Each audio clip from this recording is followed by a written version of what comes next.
Catie Borland and I have been best friends for over a decade. Over a period of about 5 years, she let me see glimpses of a private struggle she was facing with her faith.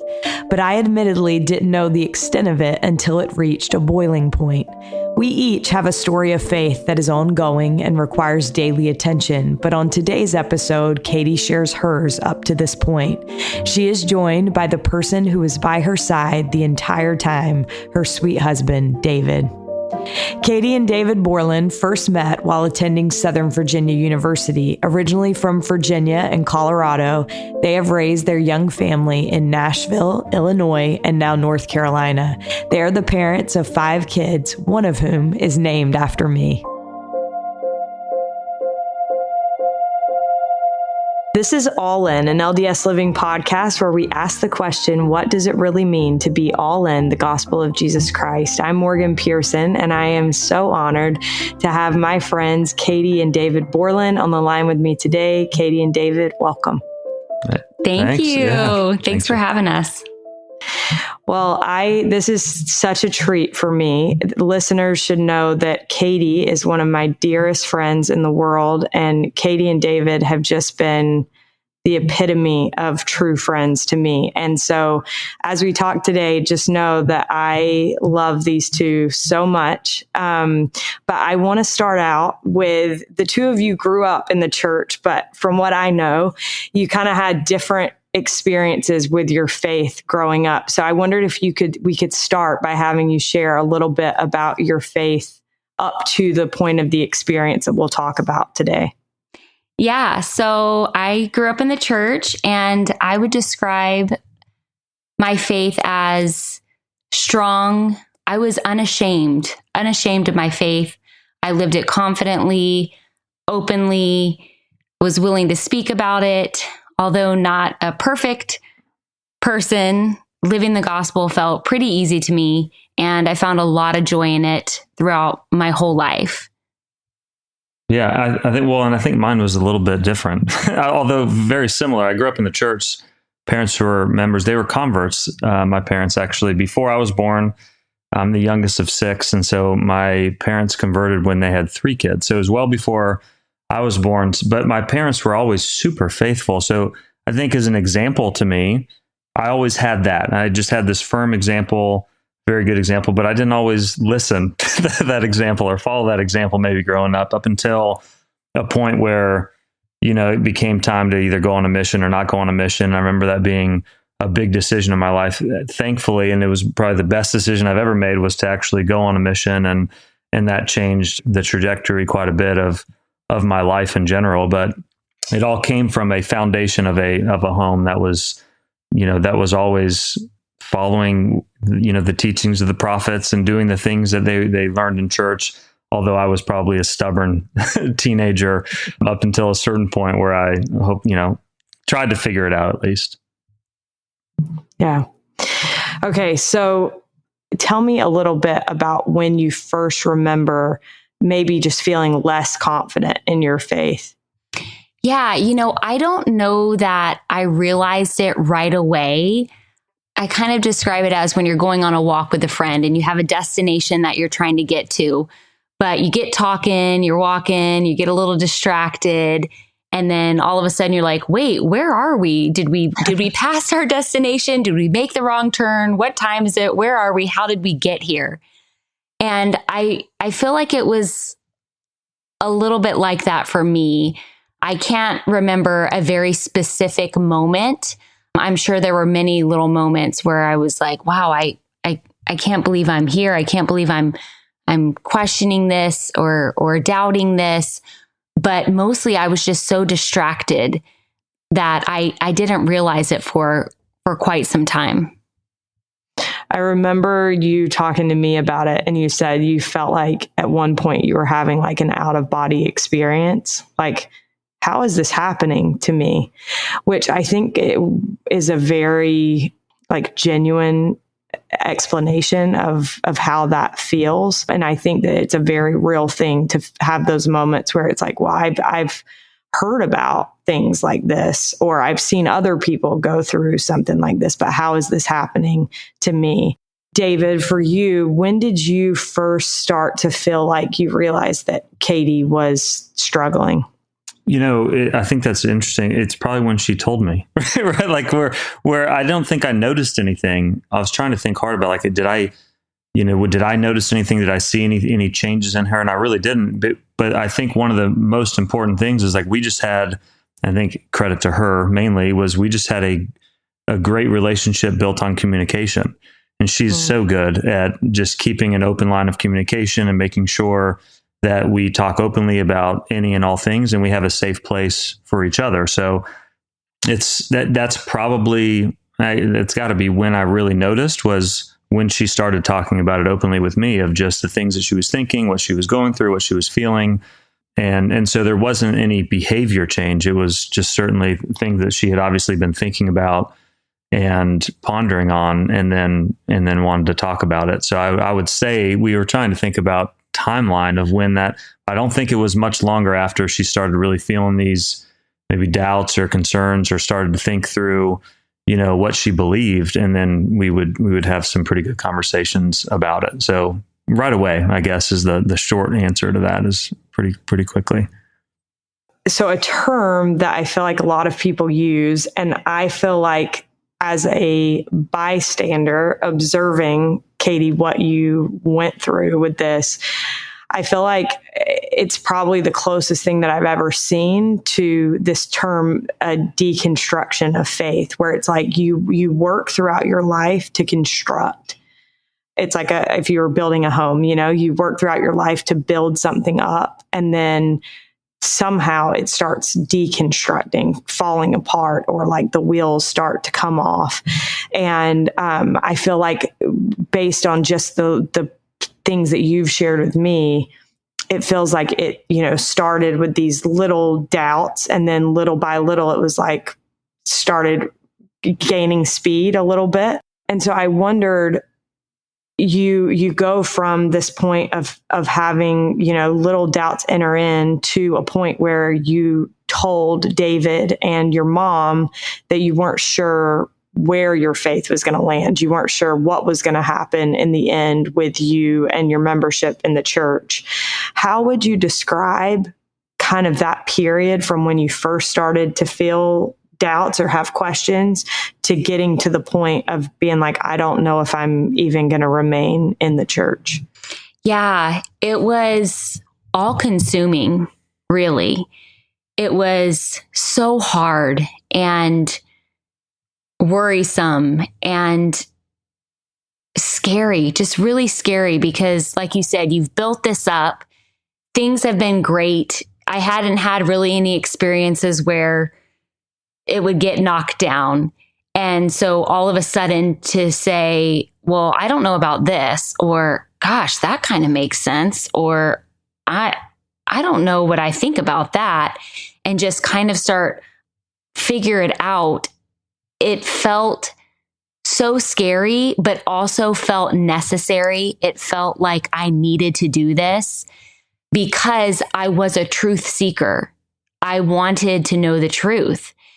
And as I continued on that path, there were times where, I remember feeling like, Heavenly Father, help me. Like, this is scaring me. And I remember these words entered into my heart, and it was, I love you too much to rob you from this experience. And I held on to that because it then felt like, as scary as this was, it did feel necessary for me to go through what I was going through, to go through this wrestle, so I could really come to know him on a deeper level, and to find the truth, whatever that was going to be. And so I remember when I called my mom. So David and I had been having these conversations for quite some time. My mom and I would as well, but David and I live together, so we're having these conversations quite a bit, and he was amazing. And so when I would call my mom, she was also my safe place to kind of fall apart. And so she heard lots of my questions and a lot of rebuttaling. And I remember when I told her, Mom, I picked up my phone to call her to let her know, because this is where it was headed. I didn't know if I was going to be in the church anymore. And I said, Mom, I don't know that I'm going to stay. I don't know that this is where I'm going to land. And, you kind of brace yourself because you love your parents and you don't want to disappoint them. And also my mom is so strong and so faithful. And what she said to me gave me so much confidence. She said, Catie, I'm not worried about you one bit. And it kind of took me by surprise. And she said, because you are a seeker of truth, and I know you're keeping God in this. So I know you're going to land on your feet. And it did not feel like you'll land right here in the gospel. You'll see. It didn't feel that way. It just felt like she wanted me to know that because I was keeping God in it, that I was going to be okay. And I didn't have that confidence. And so I remember being able to just stand up a little taller, and I borrowed that confidence that she had in me. And it made me want to keep going. I remember saying in my head, okay, well, hold on a minute. Maybe I can keep going. Maybe I can. That's right. I am keeping God in this. And it was just what I needed to hear to continue on and try to figure things out with God. I love that story about your mom. Your mom is one of my favorite people in the world, but I want to touch on a couple of thoughts that I had as you were talking. One is, I think it's interesting. I feel like past generations, there was a tendency to just, and maybe it was true or maybe it wasn't, but the assumption was if somebody left the church, they were wanting to rebel in some way, something that about who they wanted to be didn't align with the church. And I think that now more and more, and maybe it's because of the increase of information and our access to information, but more and more there are people that want to find answers. And so it's not that something about who they are doesn't align with the church, because in some cases that I've seen, I feel like everything about a person is like the church is foundational to who some of the people that are leaving, who they are. And so the idea that somebody could or would feel it necessary to step away from something that is so foundational to who they are, that's a scary thing for somebody to do. And it's because they want to do the right thing. And so sometimes I think we're seeing that more and more instead of this like, oh, well, they want to be a rebel. They want to do something that doesn't line up with what being a member of the church is. Instead, it's like everything about that person stems from their membership in the church. And without the church, well, then they have to like start over and figure out how to be a new person. And I think that that's really scary for people to do. And so I think it's important for us to recognize like, it's not always just because somebody wants to do something that doesn't line up with being a member of the church. That definitely was not you. Does that make any sense? Absolutely. And when David and I would have conversations about, okay, if I'm not going to be in the church, what does that look like? I remember him asking me like, well, what do you plan on doing as far as word of wisdom or this or that? Like, what are you? And I had no desire to live any other kind of, like you said, it's not that way. And yeah, I think it's people who just are good people. These people who are going through these hard times and trying to figure it out are are good people. Like my mom said to me, you are a seeker of truth. And, that was exactly what I needed to hear, because sometimes I think people who are in my spot can also look at those in the church and, just be like, they think I'm this, they think I'm that. Right. And that's not always true either. Yeah. Like I do think that part of, even now, it's just like I've had plenty of friends that have left the church, grew up in the church, the whole like same story. I mean, we hear a lot, but I've had good friends that have left. And I think it's just so different now. I used to think that, or maybe this was true, or maybe this is just the way I've experienced sort of people leaving the church in the past. They were angry, they were mad, or they wanted to do something different. Like it was just a very different feel than it is today, where it's much more delicate, I'll say, or it's this idea that something else makes sense, or we were talking about this, the idea of these flattering words that comes to mind, right? It's just, it sounds easy, it sounds good. Oh, that makes sense. Oh yeah, what about this, or what about that? And this idea of knowing better, or whatever it may be, but it's much more subtle, I think, today than it's ever been. I think the adversary is just getting a little bit more tricky, or wise to what's going to be attractive to the times. And we see it happen all over the place. I think one of the things that made me feel much different about Kate's situation was what her intent really was. I mean, and I only knew that because of our conversations. Her intent was to seek God. And I knew that the only way, like there was not going to be any convincing from me, right? There wasn't going to be anything that I could say to convince her that the church was true, or convince her of anything, that any belief, that she had to go through that on her. I say on her own. I mean, of course I'm there, I'm going to support, but she had to figure that one out, and she had to feel that for herself, because there's no amount of facts that you could line up. There's no amount of, ideas that you could position a certain way, and that was never going to work.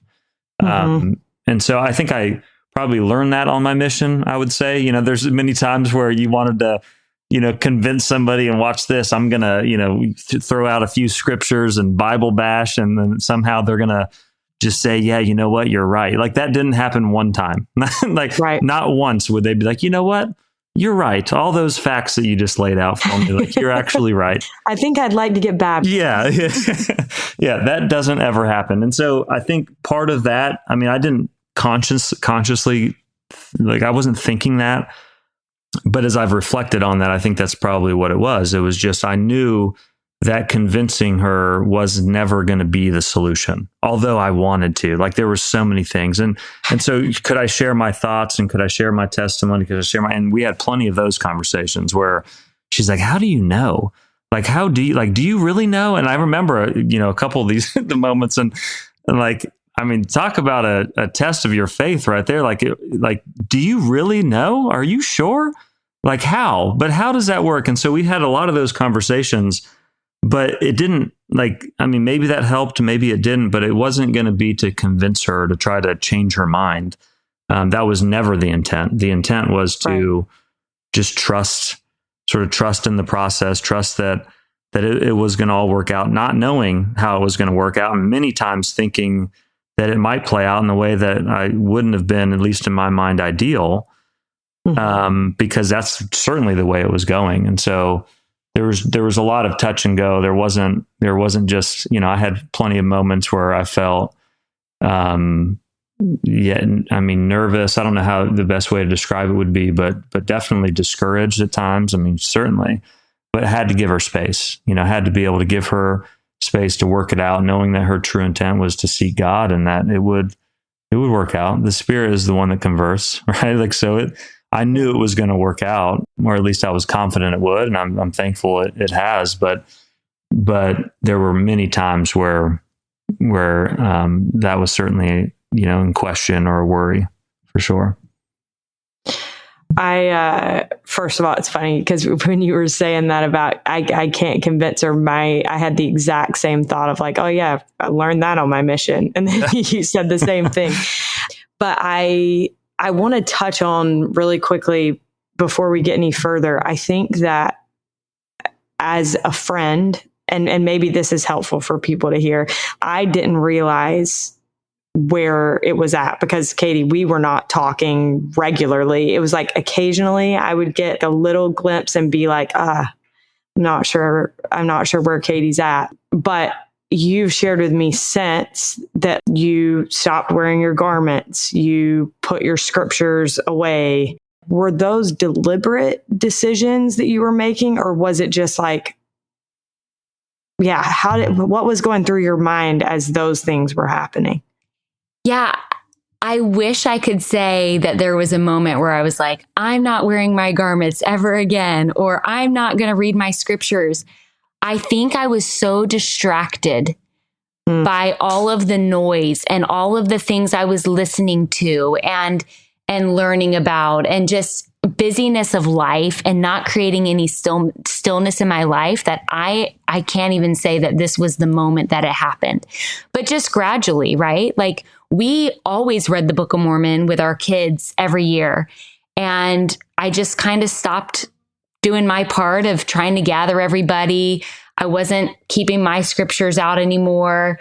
Just wasn't wearing my garments anymore. And it just happens so gradually and slowly. I always say to David, a question I think everybody should ask themselves is, if Satan was to get me, where would he start? And I think the answer is going to be different for everybody. The answer is going to be different for David, for me, for you. And as I ponder on that question, I think where it started for me was this desire to learn more and know more and understand more, taking something so good, right? This desire I have, and listening to the opinions of others. And I started noticing that when I noticed this is when there started to be a shift for the better. But I didn't notice right away, but I was forming all of my opinions after I heard what other people thought about it. Okay, so what do I think about this? What do I think about the garments? What do I think about the church? What do I think about conditioning? What have I been conditioned? What does this person think? What does this article say? But also, what does this influencer say? And what they say, like David was saying, we've talked a ton lately about the flattering words. They're not these big, scary words. They feel good. They sound good. They sound right. And they make a lot of sense. And so I would listen to what they had to say. And then I would listen to what this LDS influencer has to say. And so it wasn't all just people who left the church. It was people in the church, this article, this podcast, this, Sunday school teacher. And I wasn't going directly to the source. And when I realized that, I just thought, no, I'm cutting all of this out. I made a deliberate decision. I'll never forget it. I said, I'm shutting it all down. I'm not listening to those who've left the church. I'm not listening to this friend that's in the church, right? And I'm not listening to the person in the middle. I'm not listening to anybody because I want to know from God. And so I shut it all down. I remember I said, I'm not getting on Instagram. I got off for a few months where I was getting a lot of my news. And I even said, I'm not pride, stubbornness, whatever. I said, I'm not listening to anything. I'm not reading general conference talks. I'm not going to do anything, but I will talk to God, because these were the two truths that I held on to through this whole thing. I knew that there was a Father in heaven, and I knew I was his daughter. And that was all I carried with me. And I said, I'm going to let that be enough. And it was interesting. I remember the first week was miserable. I think it was actually 11 days. It was so miserable. I was annoyed with everybody because I had no distractions. I had zero distractions. I said, I'm not going to watch TV. I'm not going to read a book. I'm not going to do anything. And it was absolutely awful. Like, it was horrible. But noticing how terrible and awful it was made me think, okay, I got to keep with this. I can't believe I cannot sit still without all of these distractions. And so everything in my head just got louder and crazier. And I just said, I'm going to keep with it. And I remember, I think it was about 11 days, all of a sudden I felt stillness and I started receiving revelation. And I was hoping it was going to be, the church is true. Like, you hear me now. Now you can hear me. The church is true. But I didn't hear that. I just got revelation line upon line. And it was what I needed to hear in that moment. And I feel like it was what Heavenly Father knew I was ready to hear.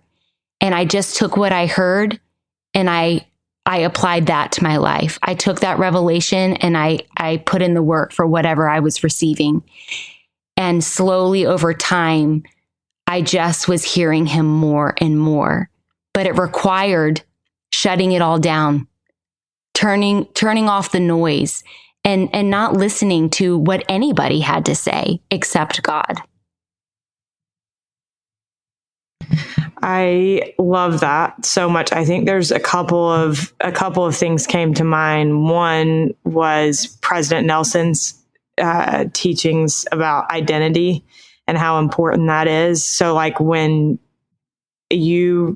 everything else was falling apart, you had those two things, and knowing who you are and whose you are made all the difference. And I think that is profound. I think that's the reason that President Nelson has emphasized that so much.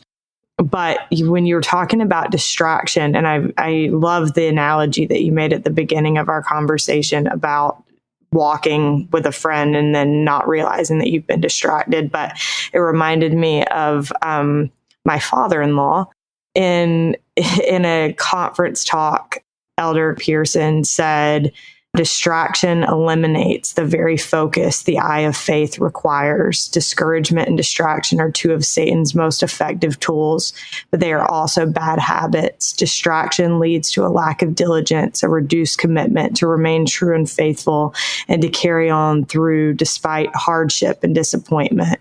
And I think that when you took all of those distractions away, you regained this diligence that I think is so important in our discipleship. And it's also like the easiest thing to lose quickly is that like focused, diligent discipleship. I wondered, David, I know Catie, at one point you mentioned that you didn't realize that this was like affecting David, but then one day David said that he had been fasting for you every week. Is that right? Yeah. Yeah. I mean, it was probably every week. It was close to every week. It was I don't know for how long I did that for, but yeah, that would have been top of mind for any fast. I mean, it was the most important thing. I mean, I thought a lot about our family and what that would mean. Like, I didn't have any doubts about our marriage or anything like that. I had zero doubts about our relationship. But certainly those things come into mind of like, how are you going to work through this? Like, what are the things going to be? Like, are we going to still support going on a mission? Are we still going to support? Like, what does that look like? And those are questions I think are very natural to have if you think something potentially could go, another direction. And so, yeah, I did all I could do, which there wasn't, like I said, it wasn't going to be convincing. It wasn't going to be trying to talk her into it. It was going to be, what do I know to do? And so then for me, it turned into all I can do, all I can control, if you want to use that word, is my own actions and how I approach it, which certainly can be what I can do from a fasting and prayer and doing anything I can to be supportive and be there and be a landing place, for conversation. But yeah, I mean, I guess it kind of goes back when things get really difficult. You kind of go back to the fundamentals a lot of times. I mean, that could be an analogy for anything in life, whether it's sports or business or otherwise, but certainly in the gospel, that's true. When things get difficult, what are the fundamentals as you sort of peel everything away that right. The tried and true. And, I just have a firm, testimony of prayer and fasting. I know it works. And so that's all I could do, and that's what I leaned into as hard as I could, and that was once again, it was just all I could do, knowing that I wasn't going to be able to control the outcome, but I certainly can control how I approached it. We just recently heard a guy speak that talked about inputs and outputs and how we can't control the outputs, but we can control the inputs. Mm-hmm. And we've talked about that a lot in our house. And I think it's so important, that idea of what can I control? What do I have the ability to decide? So I'm curious, one more question for you, David, is I feel like I have observed a couple of times, you being one of them, but another friend of mine as well, where the spouse, it was just like, I'm not worried. I'm not worried about you. You figure out your faith, but just so you, it's not going to affect my faith. Mm-hmm. And I think that that's an important thing. So what do you think it was about your faith, David, that made it so that when Catie was having this experience, it wasn't going to affect your faith or your testimony?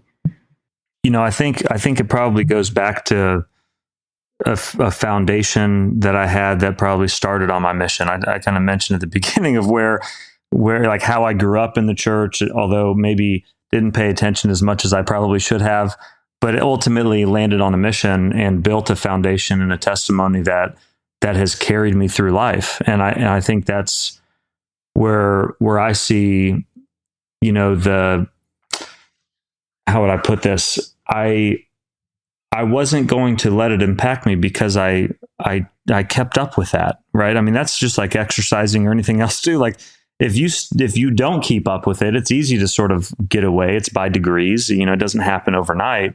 But I had too many experiences that I've witnessed in my life, and certainly on my mission, but even afterwards, of just the Lord's hand and everything that I've done, where it would be impossible for me to deny that.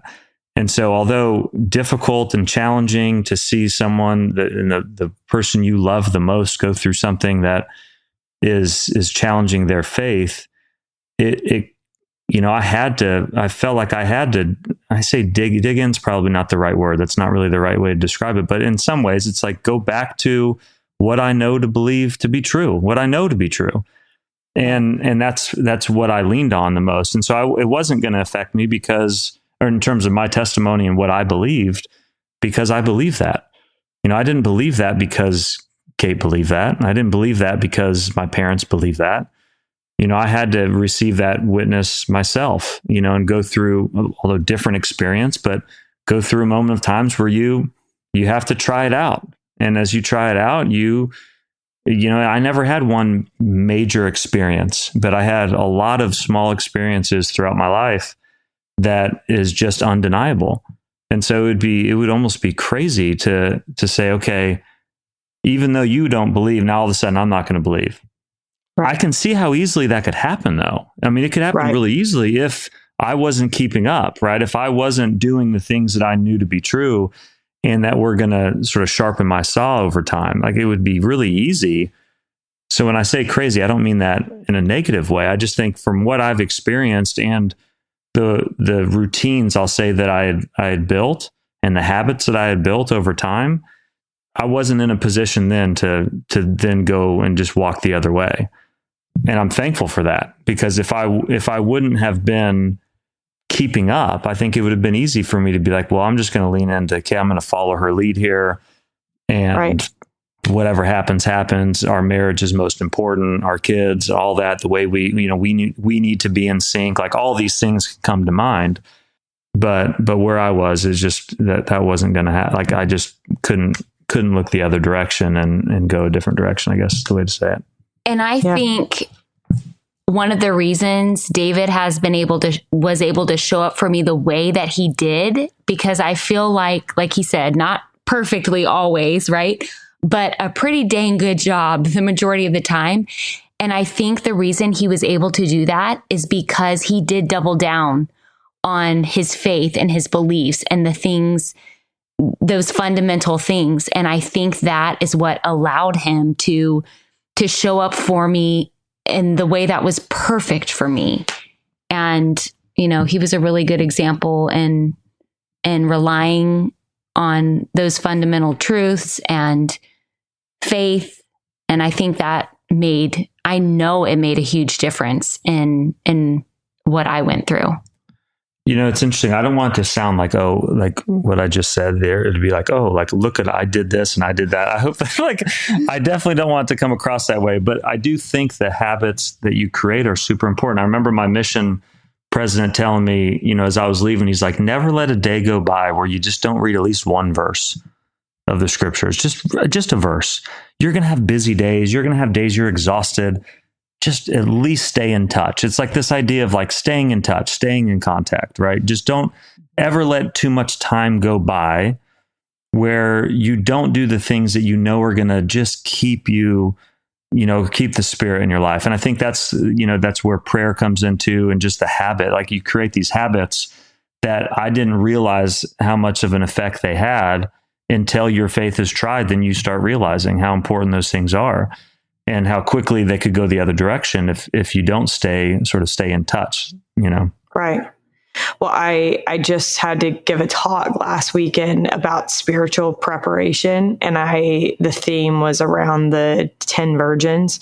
And I realized that I've always had this aversion to the story of the 10 virgins, because I'm like, I am a terrible packer. I guaranteed I would forget the oil for my lamp, and this would just be a disaster. But as I was preparing the talk, I started to think about how I think we get caught up on the idea of the oil, and we don't focus on the idea of having a relationship with Christ, and that it's not like the Savior is trying to shut the door on us. Like Elder Bednar said, it's not, I know you not, it's you know me not. The Savior is like, you know, you have to know me to seek me and want to be here in the first place. And so I think that it's so interesting, that idea of spiritual preparation and wanting to make sure that we are ready. I think it's less about, do we have the oil in our lamp, and more about the Lord wanting us to be able to weather storms and weather that dark night of the soul that it's sometimes referred to. So I think that's such a great point. I wonder, Catie, when do you feel like, was it when you eliminated those distractions that you started to feel like things turned a corner, or were there other points at which you felt like, okay, I actually think I want to lean into my faith rather than away from it? Yeah, it really was so many things, like that conversation with my mom where she gave me that confidence, then cutting out the distractions. And it's interesting you said lean in, because I remember when I started allowing myself to lean into the parts of the gospel that I loved, giving myself permission to do that. I remember I had encouraged David to, you know, one time, I noticed that David was having a hard time. And I think at least this was true for me. I think the person who is going through this, not intentionally, but it really becomes all about you. What do I think? What do I believe? How are we going to support me? What should I be doing? How am I going to move forward? And I think I got really caught up in that. And there was one particular moment when I locked eyes with David, and I realized, I knew that, you know, his needs, his wants, they matter too, and his thoughts. And I just remember thinking he should be able to open up and talk about this with someone. I don't think you had it at that point. I don't know if it was just, you're a pretty private guy, but also very loyal. But I encouraged him. I said, you should reach out to somebody that you trust. And he reached out to his brother. And I wasn't privy to those conversations. I'm not sure what they talked about. I'm sure I was definitely a big part of that topic, but you and Duke basketball. That's right. Boo. But I remember maybe a few months after that, we were at a family reunion, and one night we were on the back porch. It was just David and I and his brother and my sister-in-law, and we were just having a conversation, and David got a blessing from his brother. And I remember wanting one, even though I didn't even know that the priesthood was real, or I didn't know, if Joseph Smith was a prophet, but I wanted a blessing. And I allowed myself to lean into that, even though it didn't make sense if you had heard the conversations that we were having behind closed doors. But I allowed myself to get that blessing. But I continued to give myself permission to lean into the parts of the gospel that I loved. Because I think sometimes we think, well, I don't even know if this part's true or that's not. So I'm not gonna go to the temple, or, I'm not gonna partake of the sacrament, or I'm not gonna get a blessing. And I remember later, as I've come out of this, David saying, what were you thinking? No, I don't know. You just sort of you're like, I was confused. Maybe. He was like, I would be so confused. We would be having these conversations, and then the next night you'd be like, can you give me a blessing? But I'm getting some mixed messages. That's here. Right. Yeah, some mixed messages. Just a little bit. But that's one thing I'd want to say to anybody listening.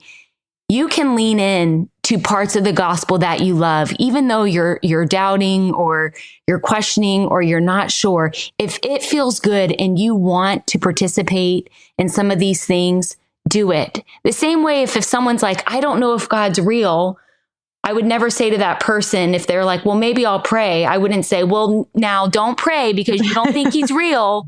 Like, you shouldn't do that. Right.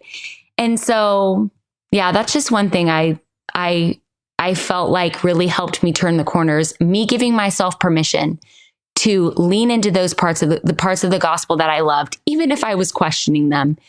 And also when I was able to realize this is not an emergency. I think sometimes it feels like I have to know. It really does feel that way. I have to know right now. I've got to figure this out. I've got to make a decision.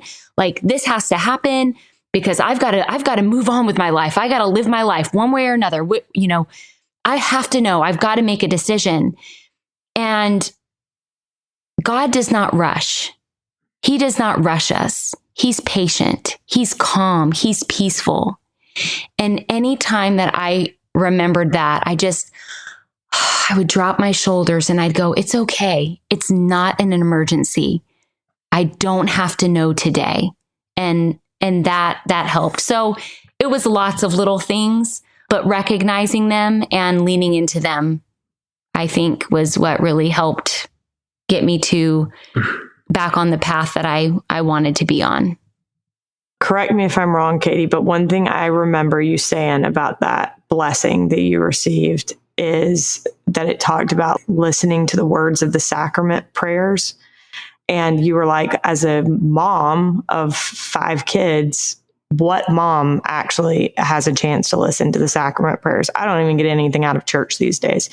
But I think that you said like after that you started thinking about the sacrament prayers on like Saturday night. And I think little things like that, recognizing where you can do something. I've always remembered you saying that and that, choosing to do the thing that the blessing was counseling you to do, I think is an act of faith. And I admire that. Yeah, I do remember that. And I think,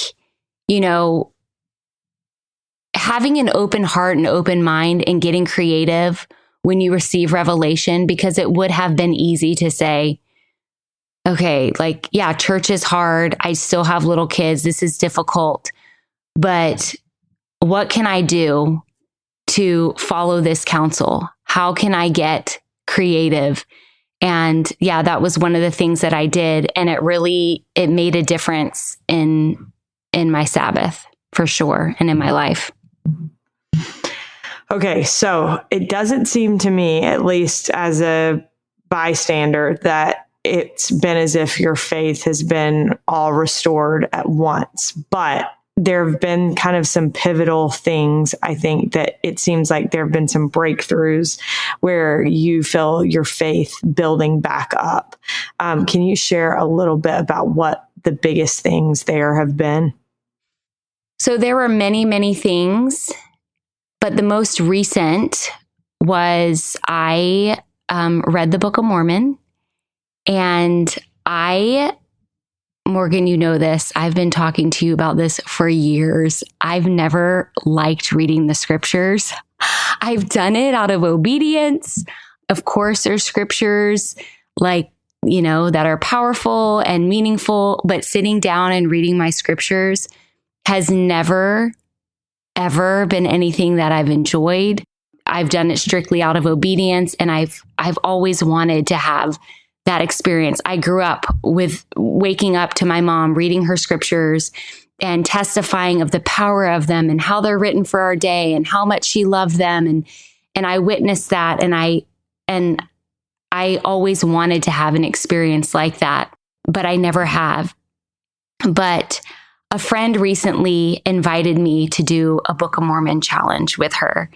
And she said, I'm going to read the Book of Mormon in the month of March, and I would love for you to join. She asked me and one other friend. And this friend of mine is amazing. And she, just like everybody, she has her own challenges and tough things that she's going through. And, I have been someone who she's opened up to about some of these challenges and different things. So to see her double down on her faith during such a hard time was super inspiring to me. And so I did it, one, because I thought, all right, this will be a good little challenge. I think I'm ready for this, but also because I was inspired by her and I wanted to be supportive of her. And I think there is power in friendship and doing things together. And so I did ask, I was like, can I start now instead of waiting till March? Because 17 pages a day feels a little daunting. And she agreed. So I started in the middle of February, but I got up every morning and I started reading my scriptures, and I had a very powerful experience that I had never had before. I found myself not rushing through. There would be so many times when I'd be like, okay, how many? Okay, 1, 2, 3, 4. Okay, four more verses. How many? I was totally that girl.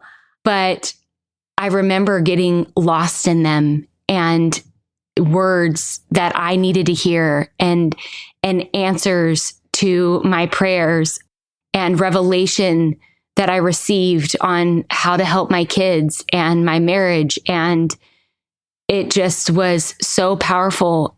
And I gained a testimony of the Book of Mormon. I knew that these words were true, and that when we read them, when we take the time and we put in the effort with humility, I think that was key for me. I really went into it with a humble heart, an open heart, ready to let them change me. And they did.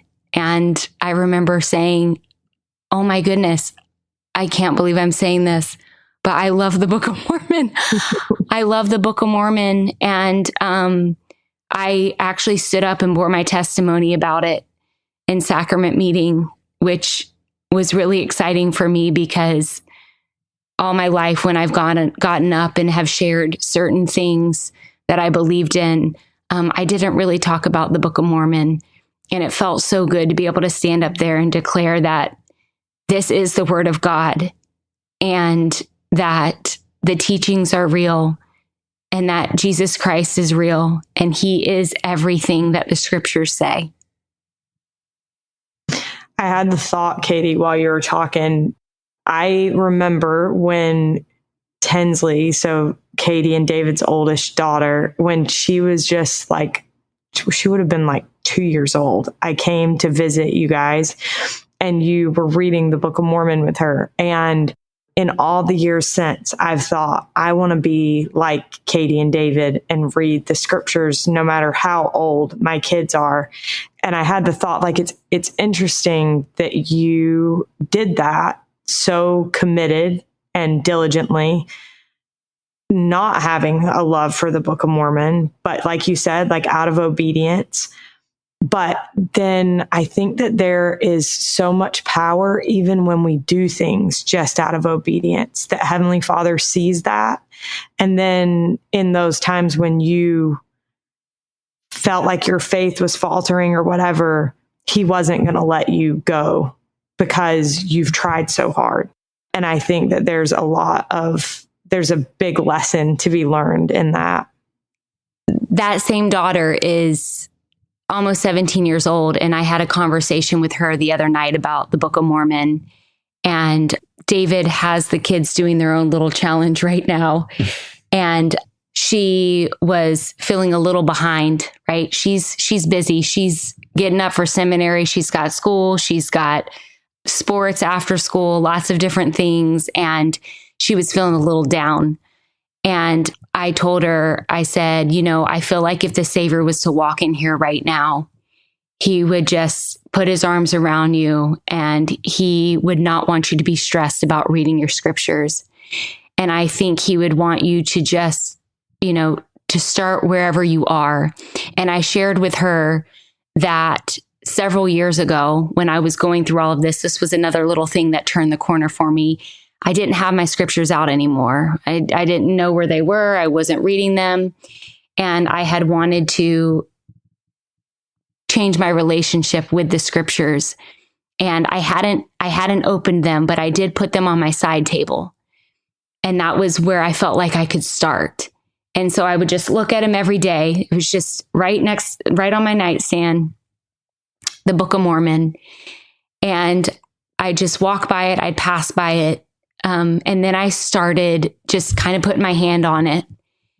And I remember one time, it was before we were going to go somewhere or something. And everyone was calling me down. And I said, I'll just be down there in a second. And I went over to the Book of Mormon and I picked it up and I said, I don't know if this book is true or not, but I do know someone went through a lot to get it here. And I gave it a hug. And I had a very powerful spiritual experience, and I hadn't even opened the scriptures. And so I told Tinsley, and I want to say to anybody listening, you don't have to read the Book of Mormon in a month and a half or a month. I certainly don't think I was up for that challenge and would have done that, 4 years ago or so. But start with the desire to change your relationship with them, even if that looks just like putting them on your side table and not even opening them or giving them a little hug. I don't think it matters how much you read. I think it matters more about the desire of your heart. And I've seen how when I allow myself to let that be enough, just the desire, that powerful things happen. Thank you so much for sharing that. Okay, before we get to our last question, I just wanted to ask the two of you if you have any other, and I feel like you've done a great job sharing this throughout. So if not, totally fine. But if there are any other things that you would say to someone, either someone going through this themselves or David, it's for a spouse that is going through something similar to what Catie, to the two of you experienced. I don't know. I mean, it might have come out a little bit earlier, but maybe in a different way of just from being the spouse in this case, it's learning to be the best listener and safe place that you possibly can be. Knowing that I didn't think anything, it doesn't mean that there was nothing I could say. I mean, certainly we had conversations and we talked a lot about it, and I was able to express the beliefs that I have. So I don't want that to be missed. But it wasn't about that. It was more about having a little patience, creating some space to be able to let the Spirit operate. And I think that was an important part of this. It wasn't easy. It certainly wasn't easy. I don't want to make it sound like it was an easy thing, because it wasn't. I know it wasn't easy for her either. And that's the other thing. I mean, she was the one really, challenged in her beliefs and the things that she was thinking and feeling and believing. But certainly there's effects, right? And so then you want to, every urge would tell you, like, I just want to, convince her or tell her, and, and maybe, and sometimes like, wake her up or whatever it may be, whatever you may be thinking. But I knew deep down, and I still believe that to this day, of just, that wasn't going to be the way to go. That wasn't going to be what was going to be long lasting, I guess I should say. It took a simple desire for her to know what was true, how to get to that truth. And that was going to be what was going to lead her on the right path. And I had to trust that. And it wasn't quick either. Like, this wasn't, right. I mean, I don't know how long when Catie said this will be an hour. Years ago, you know what I mean? But I was like, years. 4 years ago. Yeah, it was a long time. It was a long time, so it was, I mean, there were certainly moments where it was a lot harder, and you didn't feel like there was a lot of progress. But then there were moments that had, you started to see things, and she started to say things, and there was some encouragement there, and you're like, okay, like, I think this is moving in the right direction. But even then, sort of resisting the urge to be like, all right, we're back. Are you back? Like, right, what? Right. There wasn't that either. It was just little by little, I continued to just try to do what I could do and pray and fast and be there for her. And that was it, and that was all I could do, is just be a better listener than talker. And I think that was an important part of this, and just trusting that the Spirit would do its job, and be able to, obviously she had to do her part certainly too, but that the Spirit would be able to be really the one to help her feel and know. Very wise. Catie? I think for me, oh man, I'd want to hug somebody. I'd want to hug them, and I would want to say, I know that this is hard, and I know that this is scary and worrisome, and I know that it's heavy on your heart and on your mind, but you got this. You got this. And God is going to help you. Keep God in this, and you're going to land on your feet. You're going to land on your feet. This isn't an emergency. Drop your shoulders, exhale. Keep God in this first and foremost. Cut out the distractions.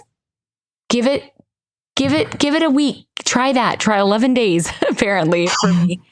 Cut out the distractions and find out what God thinks and what God wants you to know.